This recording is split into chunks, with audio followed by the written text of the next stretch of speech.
Jason Fry here with Fry Custom Knives. Got a quick lesson for you today on forging and stock removal. This is one of the great controversies of blade making, and I want to point out to you why I think it's a bad idea to argue about. Alright, so I've got four pieces of steel here in front of me. This blade is forged W2, so it's got some distal taper. I hammered this to shape after heating it in the forge. It is not rough ground, it's just profile ground. Anyway, so that is a forged blade out of W2. This is a 154 cm stainless blank that has been water jet cut. So they use a machine to cut the profile to my design. So I drew this knife out and I had a machine cut the profiles and spot the holes. This is a 260 layer billet of twist Damascus that I made in my own shop. So I took layers of steel and welded them together and then twisted them for a pattern.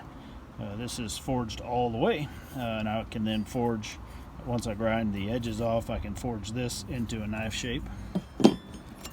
This one here is a little bird and trout in D2 steel.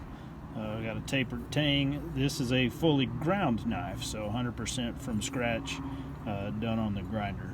I point all this out to say that the National Knife Makers Guild considers each of these options a handmade knife because the skill is not in cutting the profile.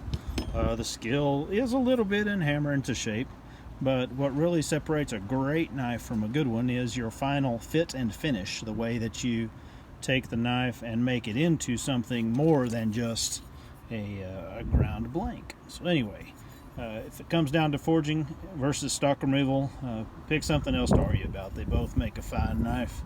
The real skill and the real separator is in how well you finish out the stuff that you make.